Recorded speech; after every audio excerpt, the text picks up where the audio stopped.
This channel does not promote any violent, harmful, or illegal activities. All content provided by this channel is meant for an educational purpose only. যদি এমডিএচ kitchen king কিচেনে থাকি তো আমরা যা ইচ্ছে তৈরি করতে পারি। বেগুনের ভর্তা, আলু কপি, ভিন্ডি মশলা, আরো অনেক কিছু।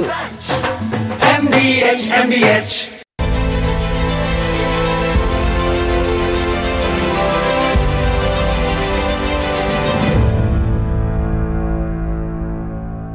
শুরু করছি ঠোঁটকাটা স্পেশাল। আর ঠোঁটকাটা স্পেশালের শুরুতেই আপনারা জানেন এই মুহূর্তের গুরুত্বপূর্ণ 10টা খবর আপনাদের সামনে তুলে ধরবো। বেশ কিছু গুরুত্বপূর্ণ খবর উইথ লেটেস্ট আপডেট বলা ভালো। আমি বলবো বিসিআরকে বিগ বলে এক এক করে সেই খবরগুলো প্লে করতে। এই মুহূর্তে সব থেকে বড় খবর 1 নম্বর, ফের এয়ার ইন্ডিয়ার বিমানে যান্ত্রিক ত্রুটি। নেক্সট ডিটেল বলবো, এয়ার ইন্ডিয়ার বিমানে, কলকাতায় এয়ার ইন্ডিয়ার বিমানে যান্ত্রিক ত্রুটি। নেক্সট কলকাতা গাজিয়াবাদ বিমানে যান্ত্রিক ত্রুটি, ফলে বুঝতেই পারছেন কতটা আতঙ্কের সাম্প্রতিক ঘটনার নিরিখে। নেক্সট রানওয়ে থেকে উঠতেই পারলো না বিমান, এতটাই যান্ত্রিক ত্রুটি হয়। রানওয়ে থেকে বিমানে যে লিফট সেটাই হয়নি, ফলে সাম্প্রতিক ঘটনা এই ধরনের ঘটনাগুলোতে আরও একবার কিন্তু বেশ কিছু প্রশ্ন সামনে আনছে। উত্তর খোঁজার চেষ্টা আমরা করে আসছি, করব। নেক্সট অন্য বিমানে গাজিয়াবাদে পাঠানো হয় যাত্রীদের। খুব স্বাভাবিকভাবে যারা বিমানের টিকিট কেটেছিলেন, যাদের গন্তব্য ছিল গাজিয়াবাদ, তারা কি করে যাবেন একটা আতঙ্ক নিয়েই অন্য বিমানে একটা সাবস্টিটিউট ব্যবস্থা করে দেওয়া হয়, তারপর তারা যান। নেক্সট পুনেতে কুণ্ডমালায় নদীর ওপর ভাঙল সেতু, ইন্দ্রায়ণী নদী। আজ রোববার সেখানে প্রচণ্ড ভিড় ছিল এবং বৃষ্টি হয় লাগাতার, ফলে সেতু ভেঙে পড়ে। ইন্দ্রায়ণী নদীর ওপর সেতু ভেঙে পড়ে। নেক্সট ইন্দ্রায়ণী নদীর ওপর সেতু ভেঙে পড়েছে। এখনো পর্যন্ত 2 জনের মৃত্যুর খবর আমরা পাচ্ছি। 41 জন তাদেরকে উদ্ধার করা গিয়েছে, 6 জনের অবস্থা আশঙ্কাজনক। নেক্সট উদ্ধার 41 জন, যেটা বললাম, যাদের মধ্যে আশঙ্কাজনক 6, 2 জনের মৃত্যু হয়েছে। এগুলো লেটেস্ট আপডেট, ফলে এই মুহূর্তের বড় খবর তো বটেই। নেক্সট ভিড়ের চাপে ভেঙে পড়ে ইন্দ্রায়ণী নদীর সেতু আজ রোববার। অন্যান্য দিনও সেখানে মানুষ যাতায়াত করেন। আজ পর্যটকদের ভিড় অত্যধিক ছিল। শুধু তাই নয়, লাগাতার বৃষ্টি হওয়ার জন্য সেতুর নড়বড়ে দশা, ফলে আজ অত্যধিক চাপ সেতু সইতে পারেনি, ফলে ভেঙে পড়েছে। নেক্সট 2 দিনের ভারী বৃষ্টিতে জলস্তর বেড়ে যায়, ফলে নদীর জলস্তরও বেড়ে যায়, ফলে সব মিলিয়ে প্রাকৃতিক দুর্যোগ এবং অত্যধিক ভিড়, পর্যটকদের ভিড় আজ এই দুর্ঘটনার অন্যতম কারণ। রথযাত্রা লোকারণ্য মহাধুমধাম, ভক্তেরা লুতায় পথে করিছে প্রণাম। পথ ভাবে আমি দেব, রথ ভাবে আমি, মূর্তি ভাবে আমি দেব, আসে অন্তর্যামী। লিখেছিলেন রবীন্দ্রনাথ ঠাকুর। এখন থাকলে কি লিখতেন তিনি কে জানে, সে কথা থাক, জলগোলা করে লাভ নেই। রথযাত্রা আমাদের হৃদয়ের উৎসব। রথ মানে রথের মেলা, আর রথের মেলা মানে কি সামনে আসে, কি মনে পড়ে যায়? রথের মেলা উচ্চারিত হলেই আমার চোখের সামনে ভেসে ওঠে জিলিপি আর পাঁপড় ভাজা। রথ বলতে গোটা দুনিয়া বোঝে পুরীর রথকে। সেখানে এখন দম নেওয়ার সময় নেই, কাজ চলছে যুদ্ধকালীন তৎপরতা যাকে বলে, সেরকম ভাবেই সময়ের আগে কাজ শেষ করতে হবে, ফলে সেখানে প্রস্তুতি তুঙ্গে। দেখছেন সেই ছবি।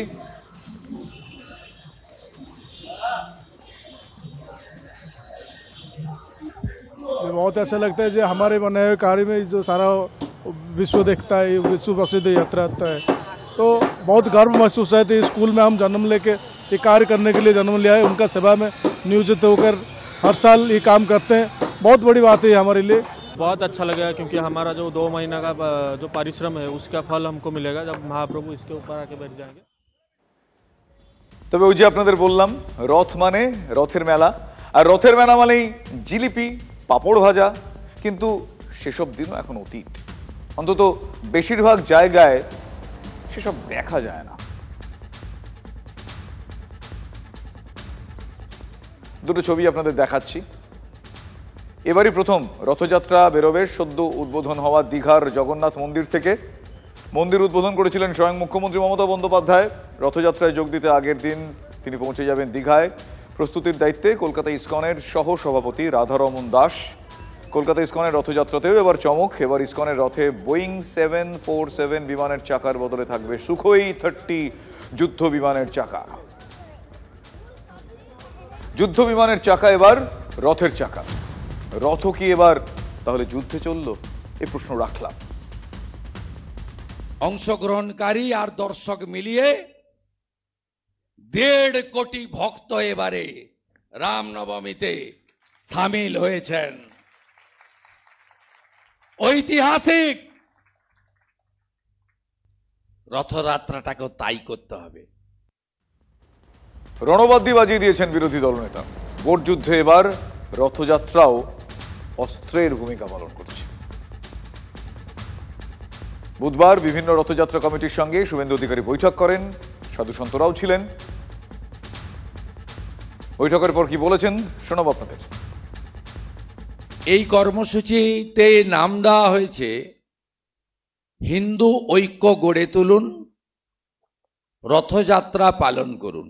যেখানে যেখানে রথ বেরোয় রাস্তার দুদিক ধ্বজে সাজান, গেরুয়া পতাকায় ভরিয়ে দেন, শঙ্খ বাদ্যযন্ত্র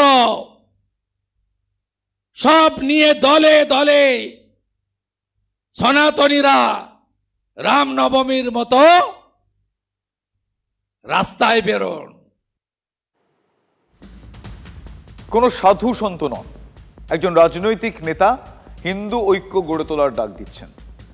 হিন্দুরা এক হলে কি হবে, এই অঙ্কটা আগেই একেবারে জলের মতন বুঝিয়ে দিয়েছিলেন শুভেন্দু অধিকারী।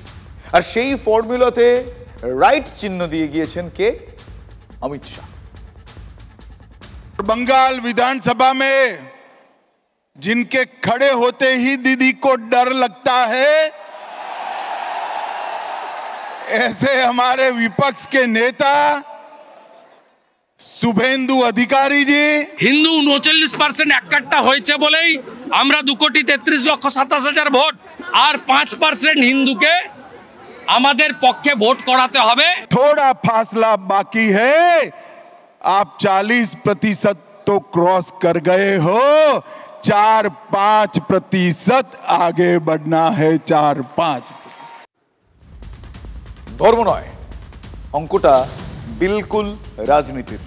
আপনারাও জানেন যাকে বলে ভোটের অঙ্ক। আর 5% হিন্দু ভোট চাই, 5% হিন্দু ভোট। তাই হিন্দু ঐক্যের ডাক, মানে ভোটের ডাক। ভোট বড় বালাই। রামনবমীর পর তাই রথযাত্রায় রাস্তায় নামার ডাক দিচ্ছেন শুভেন্দু অধিকারী। ভোট বড় বালাই। নানা মত আমাদের থাকতে পারে, কিন্তু আমরা at the end of the day, দিনের শেষে যেন সনাতনী হিসেবে নিজেদের মধ্যে একতা গড়ে তুলি। একতা যদি আমরা গড়ে না তুলি, কি হতে পারে তা বাংলাদেশ চোখের সামনে। অস্তিত্ব বিপন্ন সনাতনীদের মঠ মন্দির তো আগেই গেছে। বিশ্বকবি রবীন্দ্রনাথ ঠাকুরের সিরাজগঞ্জের কাচারি বাড়িটাও ভেঙে তছনছ করে দিয়েছে। রামনবমীর মতো রথযাত্রাতেও ঝাঁপিয়ে পড়তে বলছেন, মানে ঝাঁপিয়ে পড়ার আহ্বান জানাচ্ছেন শুভেন্দু অধিকারী। কি বলছেন তিনি শুনুন। জাগো হিন্দু জাগো, ধ্বজটা হাতে নিয়ে ঐক্যবদ্ধ হও, এটাই সঠিক সময়।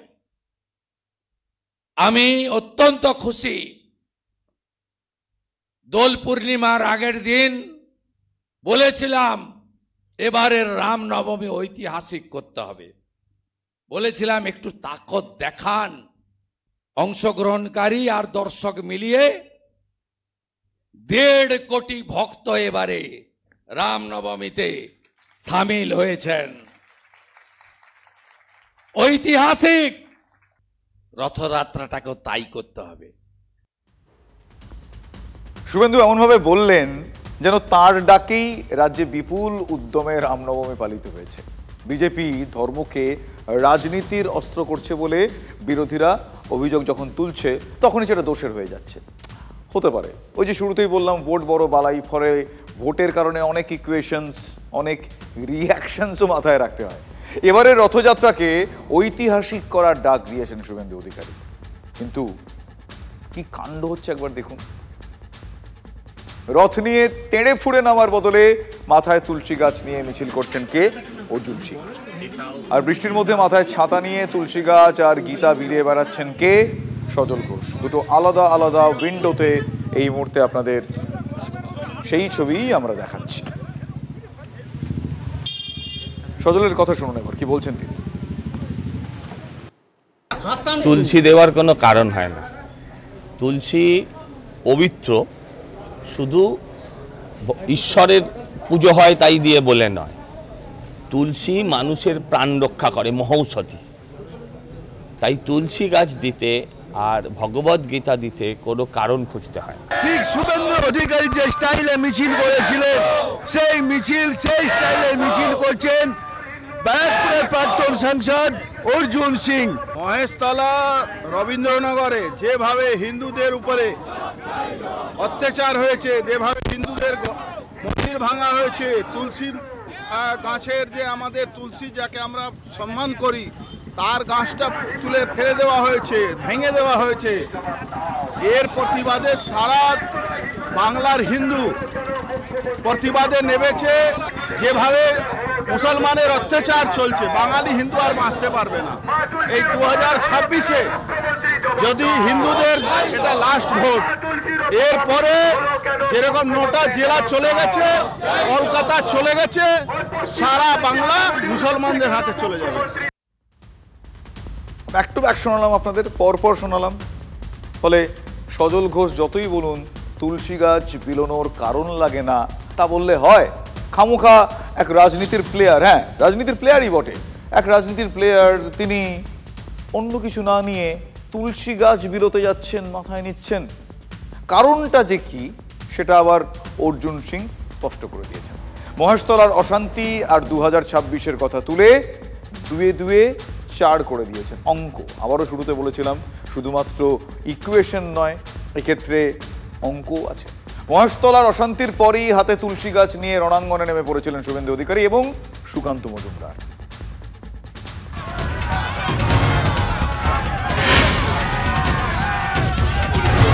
রবীন্দ্রনগরে আমাদের হিন্দুদের মন্দিরের সামনে থাকা তুলসী মঞ্চকে এক বিধর্মী জিহাদি মমতা পুলিশের সামনে তুলে ফেলে দিয়ে তুলসী মাতার অপমান করেছেন। পুলিশ সাদা রুমাল দেখাচ্ছে দাঙ্গাকারীদেরকে, শ্বশুর হয় নাকি না জামাই হয় বাড়ি।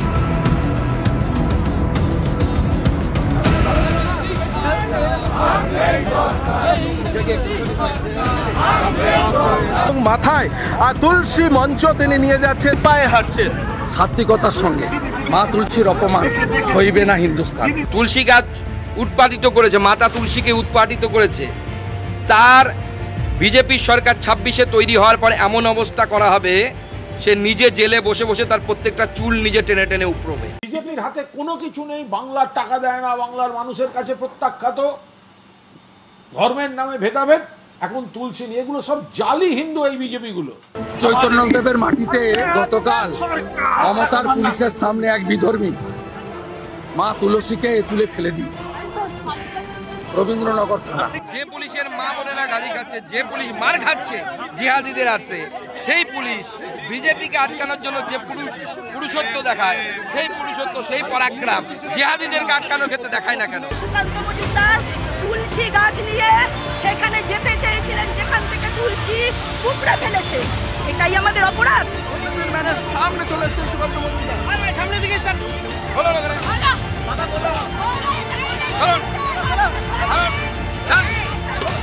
যা ইচ্ছে তাই করছেন। যদি এই পুলিশ আমাদেরকে দিকে যেতে না দেয় তাহলে মুখ্যমন্ত্রীর কাছে আমরা যাব, মুখ্যমন্ত্রীর কাছে গিয়ে আমরা এটা হ্যান্ড ওভার করবো। নিজের বাড়িতে গিয়ে নিজের বাগানে নিজের ছাদে লাগাক না। মা তুলসীর অপমান সইবে না হিন্দুস্তান। এগুলো জালি হিন্দু, জালি হিন্দু না হলে তুলসী নিয়ে এই কুৎসিত রাজনীতিটা করতে আসে না। মমতা বন্দ্যোপাধ্যায় দীঘায় জগন্নাথ মন্দির বানিয়েছেন, সেখানে এবার প্রথমবার রথযাত্রাও হবে। আর শুভেন্দু অধিকারী এবছরই মহাসমারোহে রথযাত্রার ডাক দিলেন। সবই ভোটের খেলা, বলা ভালো ভোটের অঙ্ক। এখন তৃণমূল বিশাল রথযাত্রা সরকার করবে নাকি 1 কিলোমিটার লম্বা দড়ি হবে, আমি জানি না, ওটা 5-7-10 কিলোমিটার হলেই বা কী অসুবিধা ছিল। এটা উচিত ছিল দীঘা থেকে কাঁথি পর্যন্ত রথযাত্রায় টেনে দেওয়া, তাহলে শুভেন্দু মমতা একই দড়িতে আটকে যেত, ভালোই হতো। সেটা যেহেতু ওরা করেনি, অতএব বিজেপি এখন সর্বত্র আলাদা আলাদা করে রথের দড়ি বানাচ্ছে। যোগী আদিত্যনাথজি যে আওয়াজ তুলেছেন বাটেঙ্গে তো কাটেঙ্গে, আর তার সঙ্গে যশস্বী প্রধানমন্ত্রী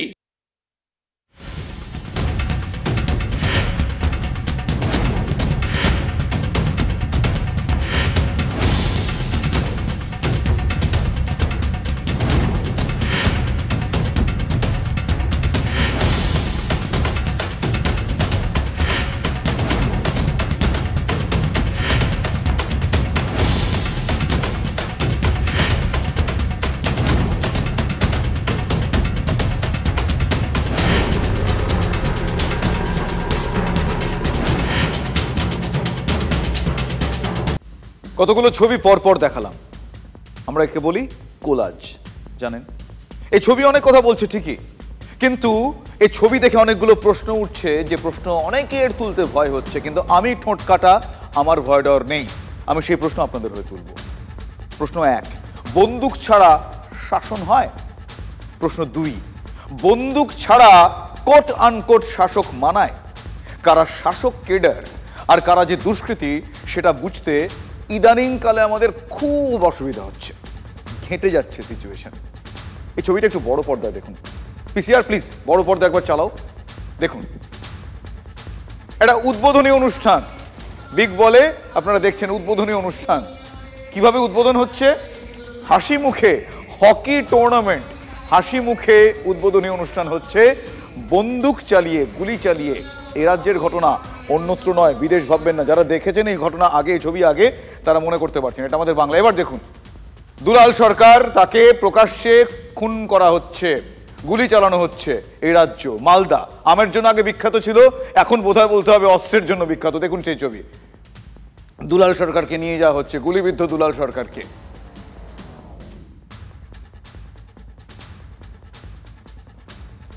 এই ছবিগুলো কেন দেখালাম, তার কারণ এই ছবিগুলো দেখলে মনে হতে পারে এরা কারা, এরা কেন বন্দুক নিয়ে ঘুরছে। আমরা জানি বন্দুক ইত্যাদি এইসব নিয়ে যারা ঘুরে দাঁড়ায়, এই ধরনের কাজ করে, তাদেরকে দুষ্কৃতী বলা হয়। কিন্তু এই দুষ্কৃতী তারাও তো মানুষ, তারাও তো কোনো একটা উদ্দেশ্যে কাজ করছে। কোনো লুট করার উদ্দেশ্য থাকতে পারে, ডাকাতির উদ্দেশ্য থাকতে পারে। মানে হাতে পিস্তল বন্দুক নিয়ে কেউ তো আর খেলতে পারে না। যদি আপনারা বলবেন যে খেলার অনুষ্ঠানের উদ্বোধন হতে পারে, ফলে ওই তর্কে আমি এই মুহূর্তে যাব না, তার কারণ সেই তর্ক অনেকগুলো প্রশ্ন ব্যাক টু ব্যাক আনবে। সে প্রশ্ন করছি না, কারণ সে প্রশ্নের উত্তর এই মুহূর্তে দেওয়ার মতো কোনো জিগার এখন নেই, যে কারণে এখন প্রশ্নটা করছি না। কিন্তু এই ছবিগুলো বারবার দেখাবো, কারণ বললাম যে আমি ঠোঁট কাটা, আমি প্রশ্ন সরাসরি করব, আপনাদের প্রশ্ন আমি জানি। হাতে পিস্তল বন্দুক নিয়ে দোকানের মধ্যে ঢুকে রংবাজি করছে, কারা করতে পারে, কখন করতে পারে? সে দোকানে তারাও বোধহয় জানে যে সিসি ক্যামেরা আছে, ক্লোজ সার্কিট ক্যামেরা নামক এক ধরনের সার্ভিলেন্স আছে। কারা পারে, কখন পারে? ওই মাথার ওপর একটা প্রভাবের হাত থাকলে এই ধরনের প্রভাবিত করার ঘটনা করতে পারে, যেটা নেগেটিভ প্রভাব। তৃণমূল পারে, আমি একদম ডাইরেক্ট বললাম তৃণমূল পারে।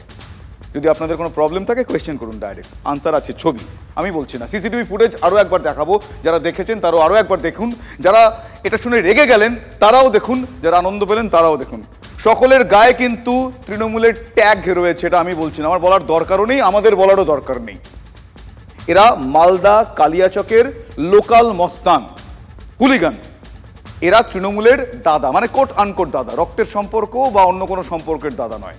যে ছবি আপনারা দেখছেন সেই ছবিটা তোলাবাজির ছবি, মানে হাওয়া গরম করে বন্দুক নিয়ে চমকে টাকা তোলার ছবি।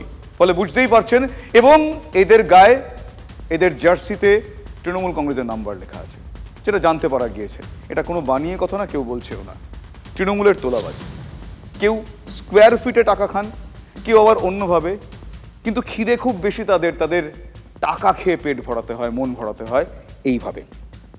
তোলাবাজির খবর কিন্তু কালীঘাটেও থাকে, দলের সুপ্রিমো সে খবর পান, এটা খুবই অবভিয়াস। মাঝে মধ্যে তিনি বকাঝকা করেন বলে কথাটা বললাম। আমি আবারও বলছি, আমি যেগুলো বলছি আপনাদের প্রশ্ন থাকলে করতে পারেন। তিনি হুঁশিয়ারিও দেন। কেন, কখন হুঁশিয়ারি দিচ্ছেন? তার কারণ তিনি জানেন তার দলের এই ধরনের কোট আনকোট মস্তানরা এই কাজ করে, নাহলে হুঁশিয়ারি দেবেন কেন?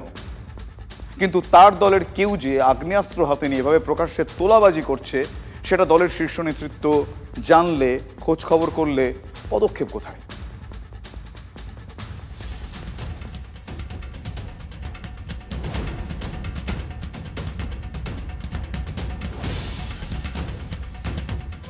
সবাইকে জানানো হচ্ছে, কিন্তু স্যার আমাদের কোনো কথাই করার জন্য নিচ্ছে না। খুল্লা অস্ত্র হাতে দাপাদাপি, অস্ত্র নিয়ে স্থানীয় তৃণমূলের নেতা কর্মীরাই তোলা তুলছে, আর সেই ছবি viral.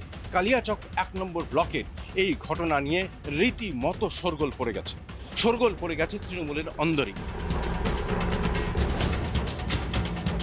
Sariul block president sir, যেহেতু ওর শ্বশুর বাড়ি হচ্ছে এখানে, ওদের হাত দিয়ে আমাদের গরিবের উপরে অতিরিক্ত অত্যাচার করছে, নারী নির্যাতন করছে, সবাইকে ধর্ষণ করার ধমকি দিচ্ছে, বাড়িতে ছেলেগুলো থাকতে পারছে না। ওরা হাবিবুররা করছে, ব্লক প্রেসিডেন্ট করাচ্ছে। তৃণমূল করি, সারিউল, হ্যাঁ স্যার, সারিউল শেখ হচ্ছে তৃণমূল ব্লক প্রেসিডেন্ট, কিন্তু অ্যাকচুয়ালি কংগ্রেস হয়ে কাজ করছে। শুনলেন? ফলে যারা রেগে গিয়েছিল আমি বললাম বলে ইউটিউবে লাইভ স্ট্রিমিং দেখতে দেখতে নিচে এসে কমেন্টে রাগের কথা লিখলেন বা লিখবেন ভাবছেন, এই তো শুনলেন তো কারা বলছেন। ওনারাও তো তৃণমূল কংগ্রেসের সমর্থক, ওনারা তো বলছেন শরিউল, হাবিবুল, এরা যারা অভিযোগ করলেন তারা নিজেরা তৃণমূল কংগ্রেস করেন। তৃণমূলের ওপর তারা কতটা বিরক্ত না হলে নিজের দলের লোকের দিকে এভাবে প্রকাশ্যে আঙুল তারা কেন তুলবেন? কোন পর্যায়ে চলে গেছে ভাবুন তাদের সহ্যের সীমা। হাবিবুর রহমান, যাকে এই সিসিটিভি ফুটেজে আপনারা দেখছেন, আমরা যাকে মার্ক করে দেখিয়েছি, আরও একবার দেখাচ্ছি, তিনি একজন তৃণমূল কংগ্রেস নেতার হাতে বন্দুক। আরও একটা নাম আপনারা শুনলেন, শরিউল শেখ, তৃণমূলের তিনি ব্লক সভাপতি। এই শরিউলই নাটের গুরু, আর ক্লোজ সার্কিটে যাদের দাপাদাপি করতে দেখছেন সকলেই শরিউল শেখের লোক, সাঙ্গপাঙ্গ। শাসক দলের প্রশ্ন উঠছে, শরিউলকে কি করে দিনের পর দিন ব্লক প্রেসিডেন্ট করে রাখা হলো? সুজাপুরের বিধায়ক আব্দুল গনির সঙ্গেও ফোনে কথা হয়েছিল আমাদের, শোনাবো আপনাদের, শুনলে বুঝতে পারবেন শরিউলের নাম শুনে কতটা বিরক্ত হলেন আব্দুল গনি। শুনুন। 1 নম্বর ব্লকের সভাপতি শরিউলের বিরুদ্ধে অভিযোগ উঠেছে বারবার। হ্যাঁ উঠেছে, এসব লোক দায়িত্বে না থাকাই উচিত, এরকম বলেছে। হ্যাঁ, তো তাহলে তাও ওকে সরানো হয় না কেন? সেটা আমি কি করে বলবো, যেটা গভর্নমেন্ট পলিসি, এটা আমি কি করে বলবো? আমি তো বলেছি ওকে চেঞ্জ করার জন্য, দলগত বিষয় কিছু নয়। এটা দেখো, government knows many things about him, কাজে তা সত্ত্বেও আছে, এটা for reasons not known to us. হ্যাঁ, আব্দুল গনি বলছেন এটা সরকারের পলিসি। শাসক বিধায়ক বলছেন সরকার তো তার দলই চালাচ্ছে, দলকে প্রশাসনকে একসঙ্গে বিধে বিরোধীদের হাতে মোক্ষম অস্ত্র তুলে দিলেন না। দল আর সরকার একই। আজকে সুজাপুরের বিধায়ক সেটাই স্বীকার করেছেন যে গভর্নমেন্টের পলিসি। তো একজন কুখ্যাতকে যদি গভর্নমেন্ট পলিসি হিসেবে রেখে দেয়, তাহলে সেই গভর্নমেন্ট কি করছে পশ্চিমবঙ্গের বুকে, এটা আমাদের কাছে পরিষ্কার। দেখুন, দলের নামে যারা তোলাবাজি করছে বলছেন, সেরকম যদি অভিযোগ থাকে নিশ্চয়ই দল তার ব্যবস্থা নেবে। দলের কি ফায়দা আছে সেটা পরের ব্যাপার, গভর্নমেন্টেরও এই জাতীয় লোক যদি থাকে তাহলে গভর্নমেন্টেরও লাভ আছে। না হলে পর্যন্ত সুজাপুরের বিধায়ক দলের যিনি, তিনি কেমন করে স্বীকার করছেন গভর্নমেন্ট পলিসি? গ্রাম্য বিবাদ অথবা এলাকার দখল বা ওই কিছু মানুষকে অত্যাচার করে টাকা নেওয়া, এইসব গ্রুপের লড়াইকে দলের মধ্যে ব্যবহার করা হচ্ছে। গভর্নমেন্ট পলিসি যদি তোলাবাজকে রাখা যায়, তাহলে পশ্চিমবঙ্গের মানুষের কি দুর্দিন আসলো এটা আপনারা সবাই বুঝতে পারছেন। যারা এইসব দলকে নিয়ে মেলাইন করছেন তাদের বিরুদ্ধে দল এবং প্রশাসন উপযুক্ত ব্যবস্থা নেবে, এটা আপনাদের বলতে পারি আমরা। দল আর প্রশাসন উপযুক্ত ব্যবস্থা নেবে। আর কবে সেদিন আসবে? পুলিশের ভূমিকা শুনুন তাদের মুখ থেকেই। হাবিবুরের সঙ্গে আর আমার বাবাদের সঙ্গে মারপিট চলছিল, ওরা হাবিবুর আর ব্লক প্রেসিডেন্ট করে দিয়ে পুলিশ সবসময় ঢুকিয়ে দিয়ে ভাঙচুর করাচ্ছে আর আমার বাবাদেরকে অশান্তি করাচ্ছে। কালকে ওরা গুন্ডা সব নিয়ে এসে বোমবাজি করছে, পুলিশ ওদেরকে কিছু বলছে না, সে শুধু আমাদেরকেই তাড়াচ্ছে। মন্ত্রী স্বামীর হেনস্থাকারীদের ধরতে তালা ভেঙে বিজেপির পার্টি অফিসে ঢুকে পড়ে পুলিশ। রাত বিরেতে তোয়াক্কা করে না সেই উর্দি, সেই পুলিশ শরিউল হাবিবুরদের ধরে না। বন্দুকাতে শরিউল গোষ্ঠীর তোলাবাজির খবর কি পুলিশের কাছে থাকে না, নাকি পুলিশেরও বখরা থাকে? এ প্রশ্নগুলো উঠবে না? শরিউল বাহিনী বলে নয়, মালদার শাসক নেতাদের হাতে বন্দুক যেন একটা স্ট্যাটাস সিম্বল হয়ে দাঁড়িয়েছে। ঘরের কোন দলে সেই বন্দুক থেকে গুলি চলছে। বাবুন একবার দুলাল সরকার খুন হয়েছেন, নিশ্চয়ই মনে আছে আপনাদের, ছবি দেখালাম কিছুক্ষণ আগে।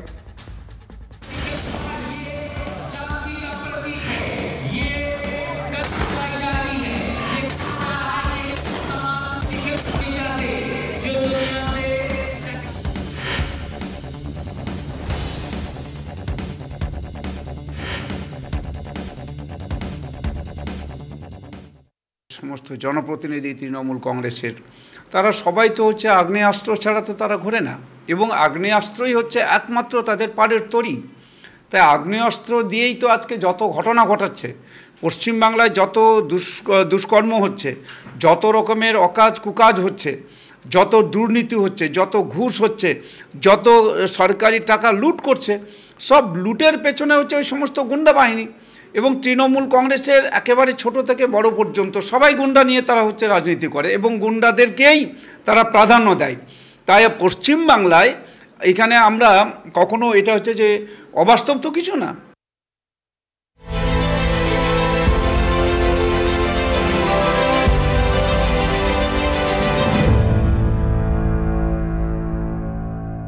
ছাপ্পা ভোটের অভিযোগে দফায় দফায় অশান্তি, শেষ পর্যন্ত কোন্নগরের নবগ্রাম পিপলস কোঅপারেটিভ লিমিটেড সমবায়ে 56টি আসনেই জয়ী তৃণমূল কংগ্রেসের। রেগিং করে জিতেছে তারই প্রতিবাদ করা হয়েছিল দাবি সিপিএম এর, অস্বীকার করে পাল্টা কটাক্ষ ছুড়ে দিয়েছে তৃণমূল।